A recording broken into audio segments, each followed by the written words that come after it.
It's become clear that in my Phanteks Enthoo 719 overview, I missed a couple of things, one of which I think is significant. Let's talk about that.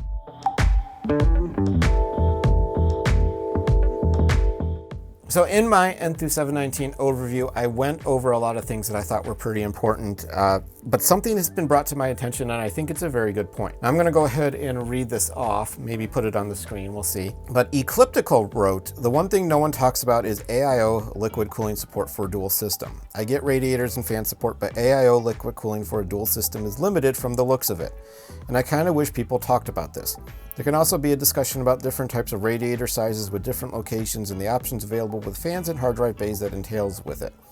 There's so many possibilities and no one has yet talked about this other than basic water cooling support. Well, Ecliptical, you bring up a good point. Now, while I don't think this case is meant for people using an AIO, I really don't think that that was the design whatsoever. The possibility of being able to do it is intriguing, and it got me thinking, it got me curious. Unfortunately, I don't have a mini ITX system, which is something I missed in the last video, in fact. This spot for the dual system is only supported for mini ITX, nothing else. So there's no other type of board that you can fit in there. That is something that's very important to keep in mind. So mini ITX only. I also don't have one of those on hand, so I can't really completely 100% show you, and I'm guessing on where the socket would be based on where the cooler would go. But I can give you some information on this because this is an excellent point. This case is meant for water cooling. But what if you're someone who doesn't want to mess with water cooling and you want to build a dual system,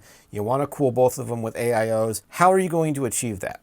There's really only one clear way. And how does that affect hard drive space? Well, kind of limits it even more than, well, it's kind of the same limitation, I guess.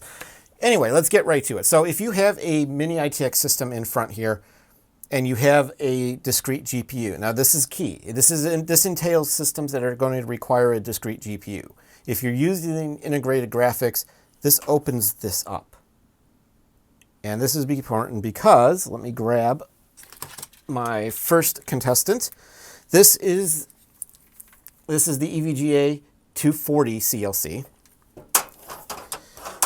It will mount roughly about like this or so. As you can see, you've got a little bit of room. You still have got room to run your cables in, and you'll be able to route what you need to the dual system for the most part. Just be kind of careful. It's a very tight fit down here, actually. There's very little room, but you've got it.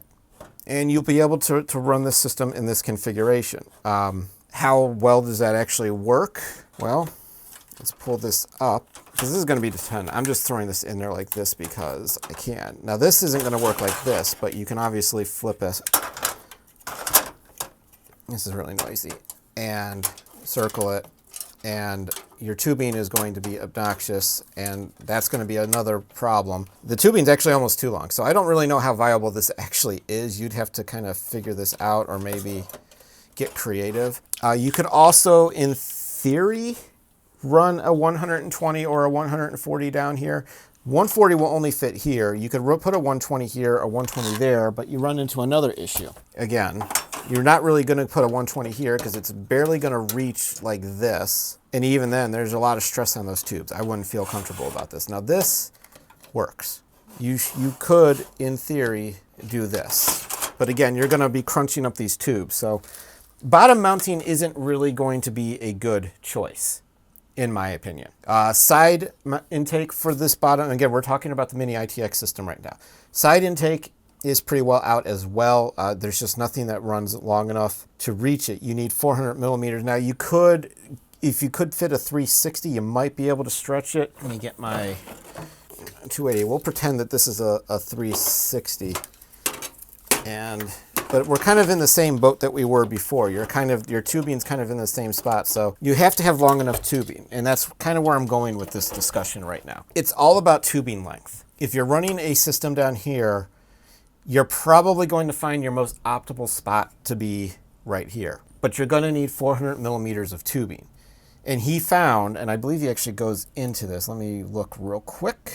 For this bottom mini ITX system, you have very limited options. You need long tubing either to reach up here for a 120 or a 140 mount, or you need longer tubing to reach here. So your best option is probably going to be the front. And then, 240, 280, 360, those all fit up here. Whether the tubing is long enough is another story. Now, I did try to do a little research on tubing lengths to see what coolers had what lengths, and that information was actually surprisingly hard to find. It's not listed with the manufacturer sites for the most part. I had to do a little bit of digging. I do know that the NZXT Kraken X62 and X72 in the front will reach almost all the way to the end here. So those are options. And they will fit up here. And if you mount the 280 all the way down at the bottom, you're leaving yourself a decent amount of space for hard drives, because there are 1, 2, 3, 4, 5, 6, 7, 8 points for hard drives. Now, obviously, if you have a radiator in the front, it's any of these spots that are blocked by that radiator, you can't put a hard drive. So if you have a 280 in here, and again, let's grab my 280 to show you as a demonstration. If you've got this, now we're going to pretend this is the X62 and that it's mounted in the front. And this is about as low as it goes. This slot is open. This slot is open. This third one up here might be open. So you might have 3 places for hard drives. You at least will have 2, maybe. It's going to depend on where the hard drive hangs. It actually might not fit in this slot. You might only have 1. If you can get it up high enough, you open up this bottom slot, you've got 2 spaces. With a 360, it's the same thing. If you've got the 360 up high enough and the tubing still reaches, you open up this bottom one that's 2 spots for a mechanical drive. Otherwise, you've got to hope you've got the clearance for these 2. And this top one right here is going to butt up pretty much right where your fans are going to go. So if you were doing this and you wanted to know what I thought, and you shouldn't because I'm a terrible person to ask, you should put a 360 up top, and you should put a long enough 360 in the front, or a 280. Like I said, the X62 Kraken works, and that should be plenty for your mini ITX, to be honest. Anybody else that reaches, I don't know. I checked the Corsair H150i, and it was not long enough. It was 350 millimeters. So you're gonna have to do a little bit of research to figure this one out. But I just wanted to bring this up because this was a question that was asked. I thought it was actually a really good question. And again, this isn't great for AIO because of tubing limitations, which is why the custom loop works better in here, because you can make the tubes the length that you need. And it's not great if you're doing a dual system and need mechanical drives. It's just not great for that in general, because you wipe out this mounting point and you wipe out a good portion of these if you're using an AIO. Now, if you're using a mini ITX and you're air cooling it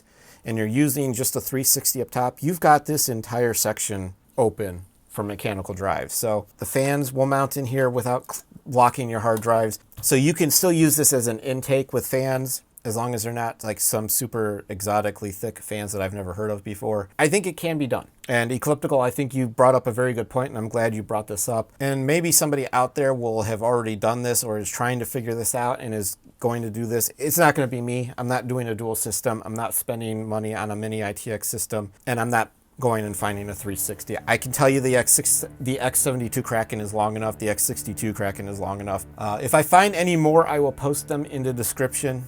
But beyond that, those are the only ones I know about. So if you're trying to do it, I really hope it works out for you. Ecliptical, I hope it works out for you. Thanks for bringing this up. I will see you guys in the next one. We're going to build in this thing here soon.